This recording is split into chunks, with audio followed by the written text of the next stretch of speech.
Na nossa palestra hoje. Muito bem. Obrigado, senhor. Obrigado.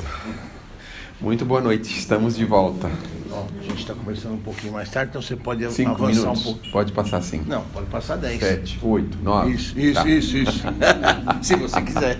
Claro, tá bom, obrigado.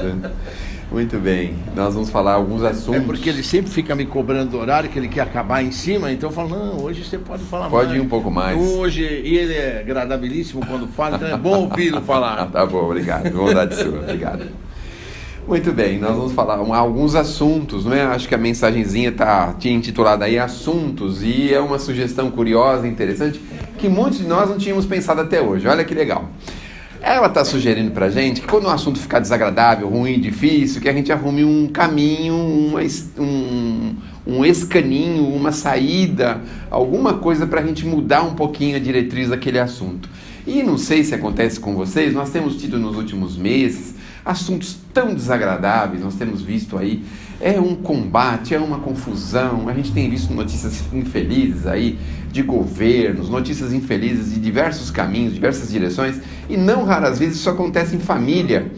E aí está lá o assunto, de repente entra uma discussão acalorada, aí um pensa de um jeito, outro pensa do outro, aí fica um defendendo sua tese, outro fica defendendo seu ponto de vista, e aí gera aquele problema, aquela confusão, aquela dificuldade.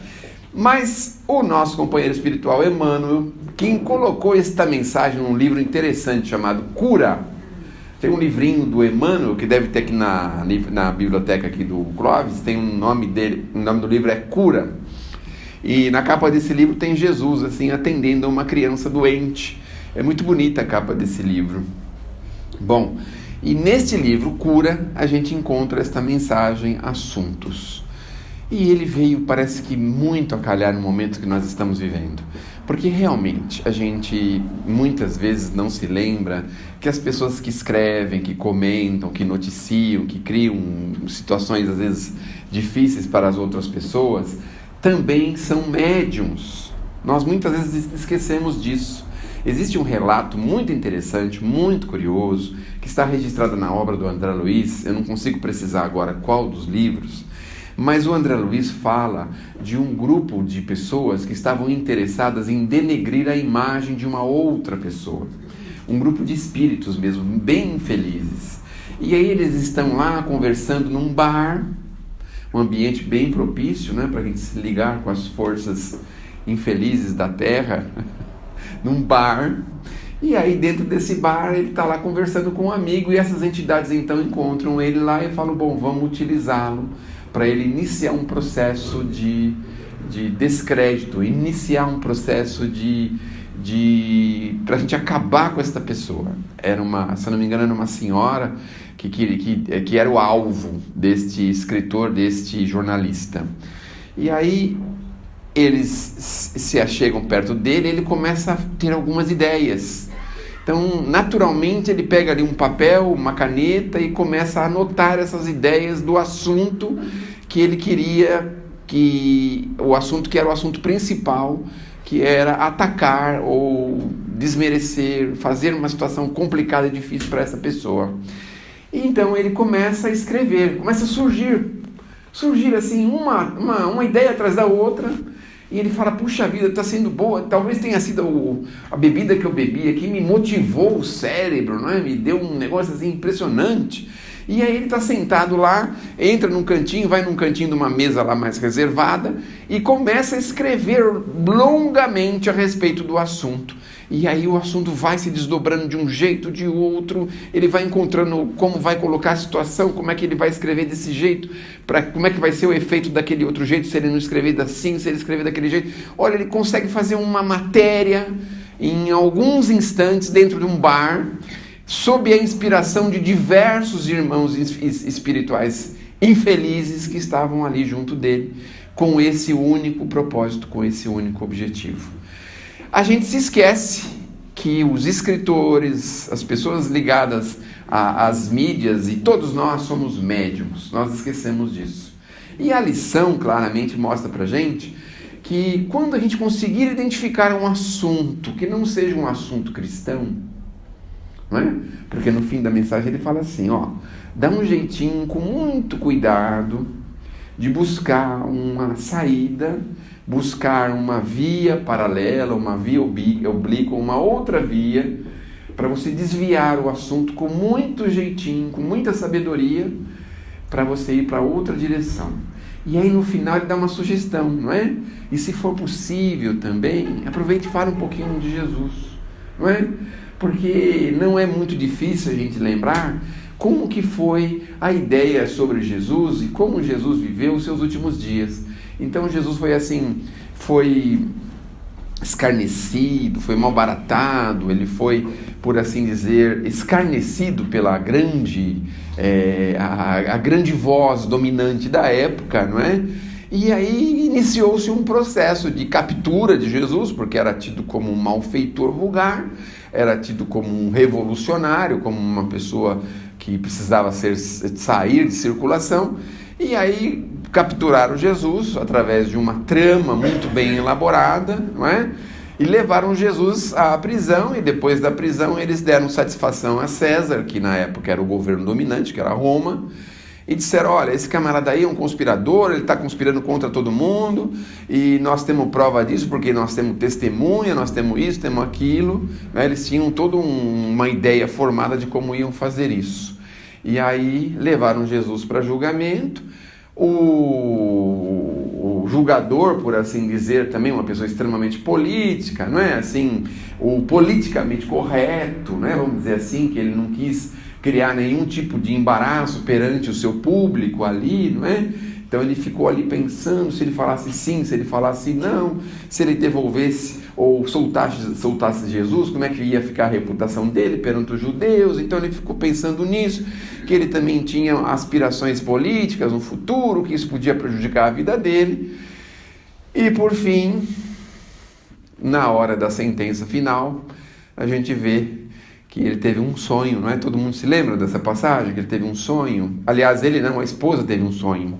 Aí falou: mas meu Deus do céu, não faça isso.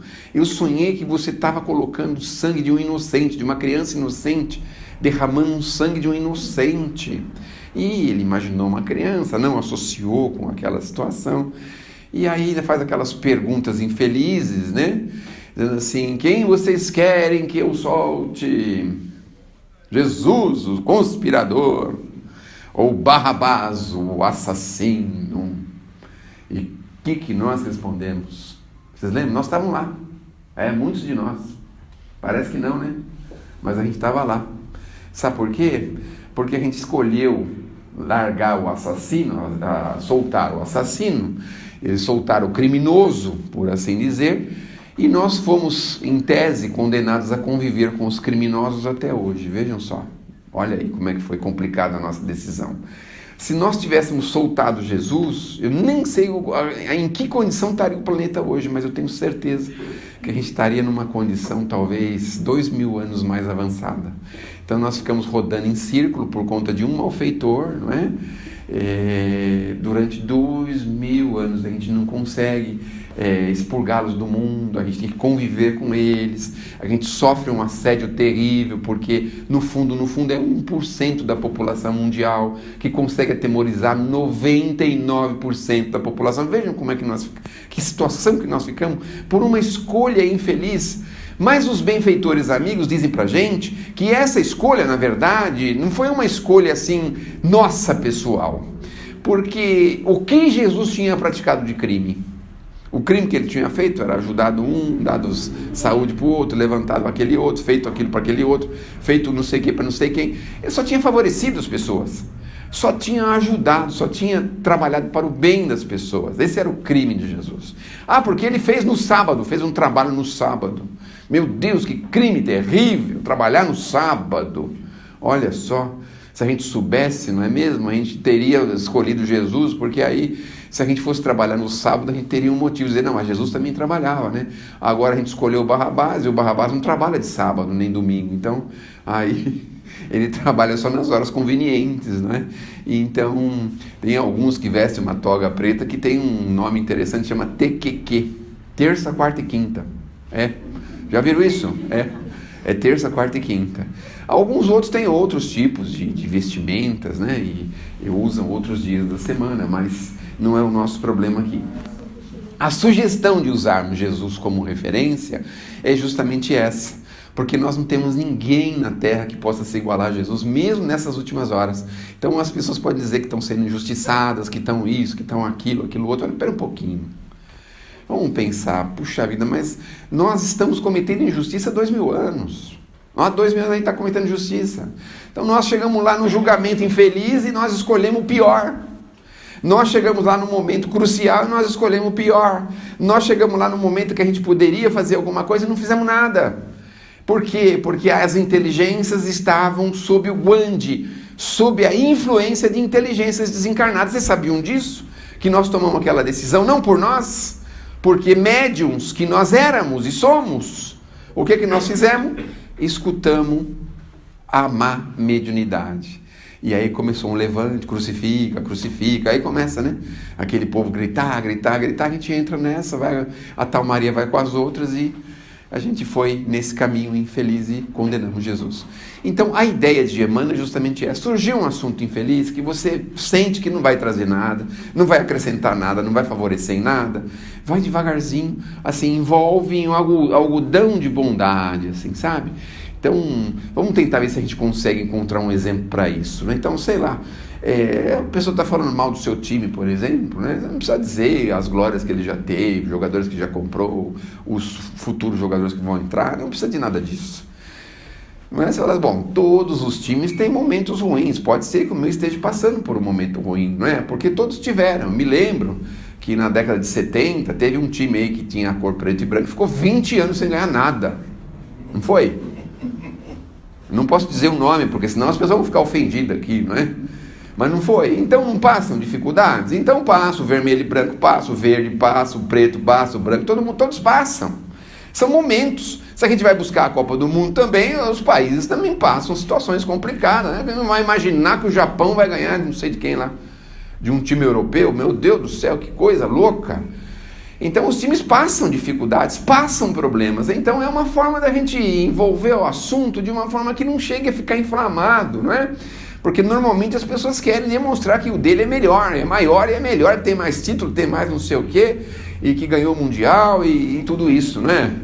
Então,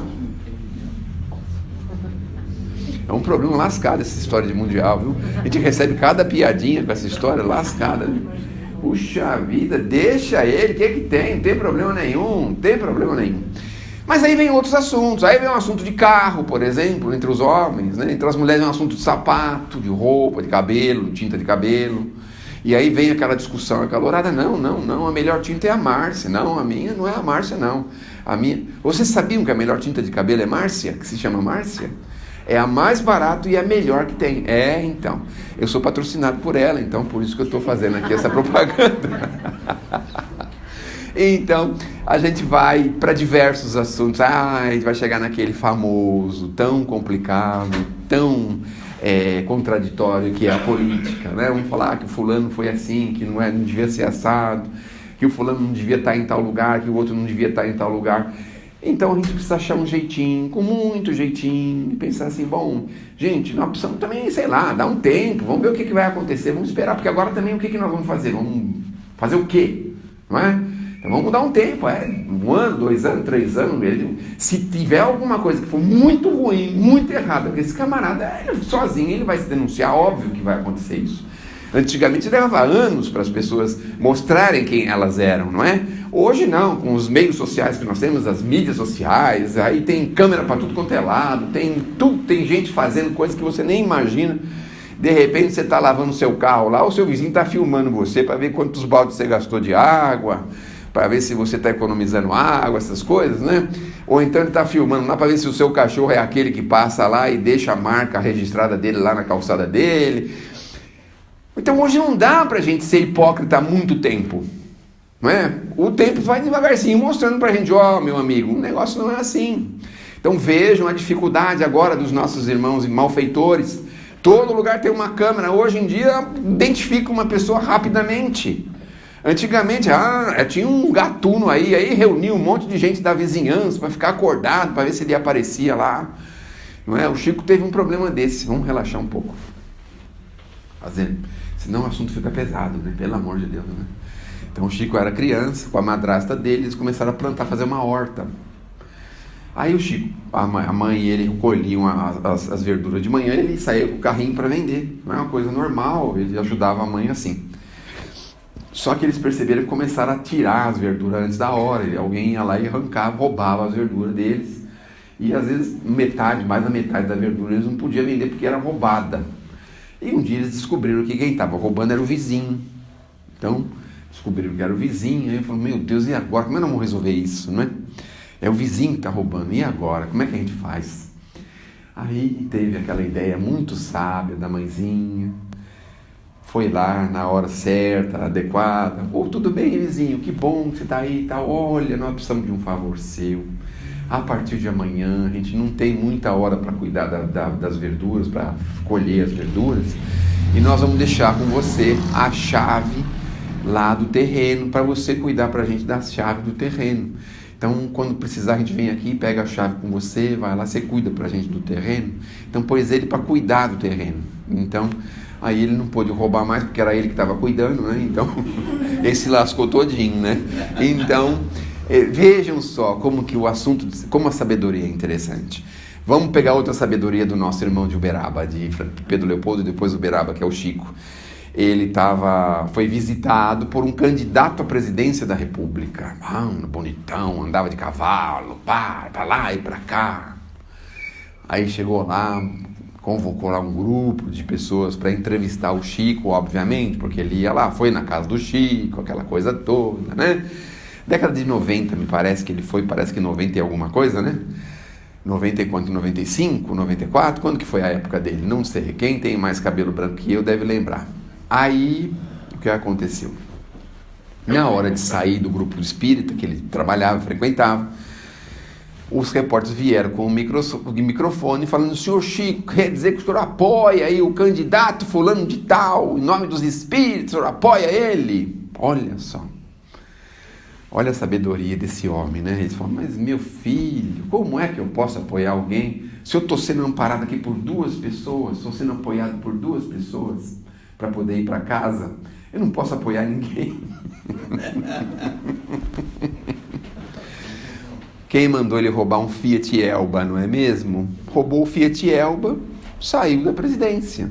E a gente não podia imaginar que tinha coisa muito pior para vir, imaginem só, né? Mas enfim, aí nós temos outras sabedorias desse mesmo senhor. Na televisão, todo mundo deve se lembrar daquele episódio terrível que aconteceu com a Daniela Pérez, não é? Aquela moça, não é, que tinha a mãe. A mãe era a Daniela ou a mãe era a filha? Como é que era o nome da mãe? Glória, a escritora, né? E ela foi lá triste, aborrecida, chateada por conta daquele episódio terrível que aconteceu. Ela perdeu seu corpo de carne por conta de um conhecido, um outro rapazinho, companheirinho dela, amiguinho dela. Foi um negócio horrível que aconteceu, foi um abalo na época, não é? E ela foi lá pedir algum consolo do Chico, alguma coisa consoladora. Pediu para o Chico, não é? E na televisão eles então colocaram ele ao vivo lá para falar com ela, na televisão, no ar. E então, quando perguntaram para ele sobre o que devia fazer, né? Porque todo mundo queria ouvir assim, né? Bom, agora a gente tem que caçar esse camarada e também fazer a mesma coisa com ele. Todo mundo queria ouvir isso. Porque a gente é muito justo, nós não somos justos. Nós não somos vingativos, nós somos justos, não é assim que nós somos? E aí, com essa justiça, foram perguntar para o Chico a questão dessa justiça, mas como é que eles podiam imaginar aonde estava a sabedoria desse homem, né? Ele falou assim, toda vez que eu vejo um fato desse, o que me comove profundamente é a situação das mães. Tanto a mãe de quem perdeu, quanto a mãe de quem fez. Aí ele foi por esse caminho. Olha como ele modificou a estrada que estavam caminhando com ele. Estavam levando ele para Bandeirantes, para a estrada da Bandeirantes, assim, não é? Aí, de repente, ele falou assim, não, vamos pela Bandeirantes, não, vamos pela Anhanguera. Aí ele desviou um pouquinho assim e foi pela Anhanguera. Uma estrada diferente, né? Que ia chegar num objetivo maior. E aí ele fala do amor das mães, ele fala do amor da mãe de Jesus, com Jesus na cruz, imagine só. Então ele mudou totalmente o contexto da história. E também na mesma televisão, colocando ele em situação também constrangedora, perguntaram sobre a guerra que tinha, acho que no Iraque, se não me engano. Lá é difícil ter guerra, mas na época tinha. Né? Lá quase não tem problema assim, mas naquela época tinha. Então disseram, mas escuta, o Brasil deve mandar a gente para lá, os americanos devem mandar a gente para lá, quem é que deve mandar a gente para lá? E aí ele falou assim, quando eu fico vendo esses jovens saindo de casa para uma guerra, a pessoa que eu me lembro nesse momento são das mães. Olha de novo, como as mães devem sofrer, esperando notícias do filho, esperando que os filhos se comuniquem com elas, esperando que os filhos voltem para elas. Olha só, que coisa. Então ele estava falando, se for possível, não mande filho de ninguém, né? Então, essa era a ideia. Mas não dá para mandar filho de ninguém. Porque aqui na terra, segundo nos apregoou Jesus, na verdade, existem pessoas que não são filhos de mulher. Vocês sabiam disso? Jesus falou sobre isso, olha só. Então, quando perguntaram para ele de um camarada lá, falaram assim, escuta, e esse camarada aí, né? E essa pessoa aí? Engraçado, agora eu estou pensando, eu uso muito esse termo camarada. Será que eu já vivi na Rússia? Eu estou pensando isso, viu? Estou pensando, capaz de ter vivido lá, porque toda hora eu falo isso. Mas e essa pessoa aí? E aí, Jesus fala assim, bom, dentre os nascidos de mulher, olha só como ele fala, dentre os nascidos de mulher. Dentre os nascidos de mulher, João é o maior. Olha só. Aí você faz a pergunta ao contrário, né? Vamos ser assim, analfabeto, como é que chama o termo lá que eles usam? Funcional? Vamos fazer uma pergunta ao contrário, né? Dizer assim, se ele falou os nascidos de mulher, quer dizer que tem os que não são nascidos de mulher? Tem! E eu descobri. Sabe quem são? Os espíritos. Olha só. Na Terra, nós estamos cercados deles. Graças a Deus que a gente não os vê. A gente só vê esses espíritos dentro do corpo. Porque uma mulher nos deu essa possibilidade junto com um companheiro. Não falei camarada, né? Falei companheiro agora. Junto com um irmão nosso. Então elas dão a possibilidade da gente entrar dentro de um corpo. Então nós somos espíritos encarnados. Mas a Terra está lotada de espíritos desencarnados, sem corpo de carne. Esses são os que estão na Terra, que não são nascidos de mulher. Olha só que curioso, que interessante. Muito bem. Então, voltando para o nosso assunto principal, é preciso nós fazermos um treino muito grande, muito forte, porque ninguém consegue converter um assunto se não tiver sabedoria sobre ele. E nós precisamos sempre ficar pensando nessas ideias contrárias quando a gente vai percebendo que existe um grupo de pessoas que tem determinados assuntos que para nós são desagradáveis. Então nós precisamos treinar isso antes. Eu me lembro com muita clareza, certa vez, que estava saindo da federação e indo para minha casa, que eu morava na época ali perto da freguesia do Ó, e eu ia a pé. Eu não sei por que eu ia a pé, mas eu ia a pé. Eu sei, mas eu tenho vergonha de falar. Mas aí... aí o que aconteceu? Um grupo de protestantes me abordaram no caminho e eu disse para eles, bom, gente, eu estou indo para casa, não posso demorar muito, porque... quando for, né, antes da meia-noite, né, capaz de eu virar abóbora, aí fica um negócio complicado. E aí nós fomos conversando durante o caminho, que eles queriam, de qualquer jeito, me converter para o protestantismo. E eu pedi muito a eles que rezassem muito por mim, porque realmente eu estava quase imaginando que eu estava mesmo no caminho errado, porque imagine, doutrina espírita é uma coisa muito esquisita, muito estranha. As pessoas que frequentam as casas espíritas são pessoas estranhas, até meia fora do eixo. Pessoas que precisam de apoio, de ajuda, que eles podiam fazer esse serviço para nós, orar pelos espíritas, não é? Pedir para eles fazerem isso. E aí quando eles se convenceram de que eles já tinham conseguido me convencer, porque eu pedi oração para a gente, falei, na próximo encontro, quem sabe, não é? A gente já possa conversar em outros níveis, em outros termos. O que aconteceu? 10 horas da noite, uma pessoa fazendo uma reportagem na rua. E quem é que eles chamam? Tem ninguém? E aí eu falei, meu Deus, agora lascou tudo. O que esse homem vai me perguntar? Sabe o que eles me perguntaram? 10 horas da noite, meio da rua. Olha, nós estamos fazendo aqui uma pesquisa, estamos vendo aqui. O que o senhor acha do assédio sexual no trabalho? Eu falei, meu Deus do céu, mas que pergunta, o que é isso? Mas olha, eu, graças a Deus, estava sendo assim, sabatinado pelos nossos irmãos protestantes, então eu consegui dizer para eles, assim, não me lembro com todas as letras, mas dizer para eles que é muito difícil a gente falar sobre um assunto pelo qual a gente nunca viveu, mas, na verdade, nós precisamos pensar sempre em Jesus. Quando a gente fala Jesus, apaga a luz, desliga o microfone, acaba tudo, porque eles não estão afim de saber de Jesus, não é mesmo? Então, me liberaram assim muito rapidamente. O nome de Jesus tem poder, olha só, vejam só, o poder até de desligar as câmeras, parar com tudo, falar, dá licença, ai, pelo amor de Deus, não é? Façamos um esforço para quando estivermos diante de um assunto delicado, complicado, difícil, tenhamos o algodão da bondade, isso o André Luiz fala, né? Nos espinhos da maledicência, porque muitas vezes a gente cai na maledicência de uma forma descontrolada, desavisada e por distração da nossa parte. Nós distraímos e caímos na maledicência, rapidamente. Procurem verificar no dia a dia se a gente não entra nessa conversa assim muito facilmente. Então, quando você identificar que vai vindo está chegando aí uma maledicência, está quase perto da gente, está quase entrando no assunto. Aí o André Luiz fala assim, envolve com algodão de bondade. Aí vem o Emmanuel e fala pra gente assim, se o assunto é natural que crie-se, né, uma via, uma avenida, uma estrada que vá para determinado caminho, né? Mas a gente pode muitas vezes desviar. E se você estiver mais preparado ainda do que você imagina, lembre os nossos irmãos de Jesus. Falem com eles sobre Jesus.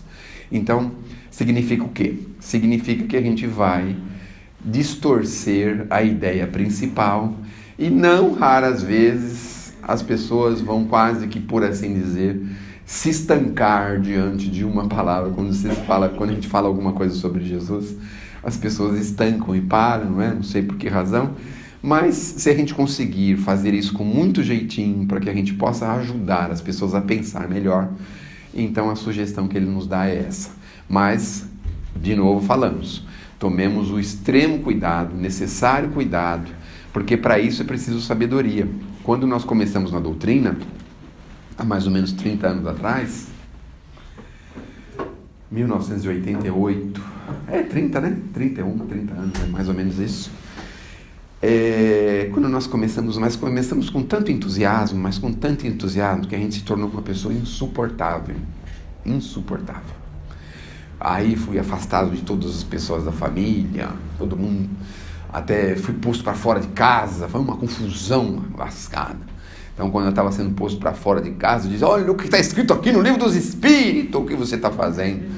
Vai lamber sabão, tomar banho na soda, vai que ninguém te aguenta, seu infeliz. Aí, mais 30 anos depois, agora as pessoas falam, escuta, você não vai falar nada? Eu falo assim, bom, se alguém provocar o assunto, eu falo, se não provocar, eu não falo.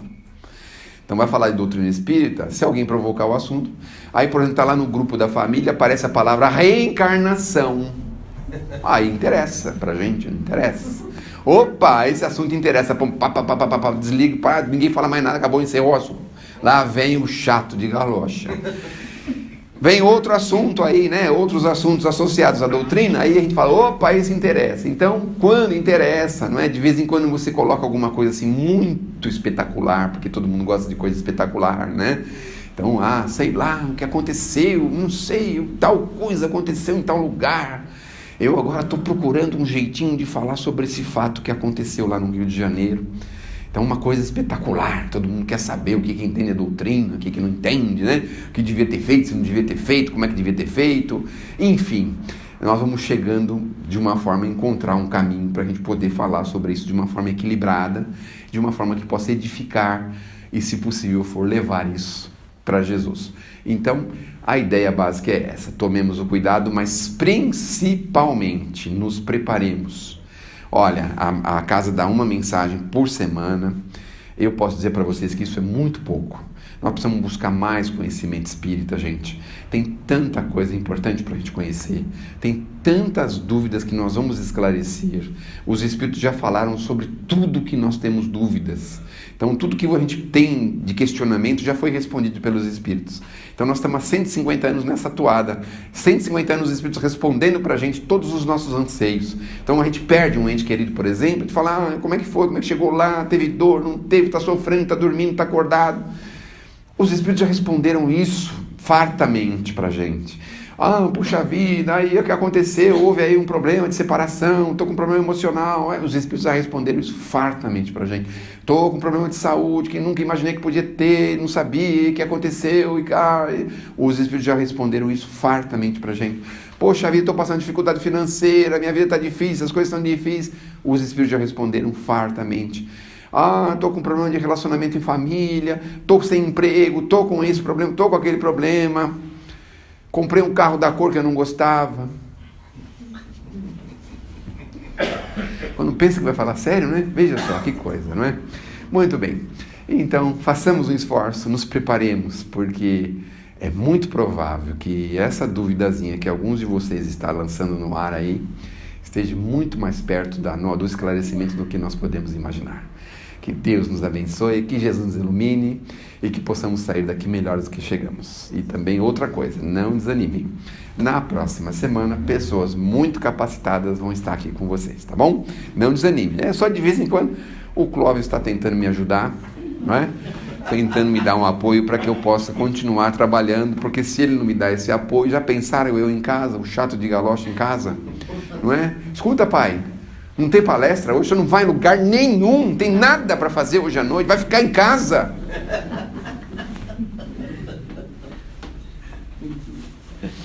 Você não vai.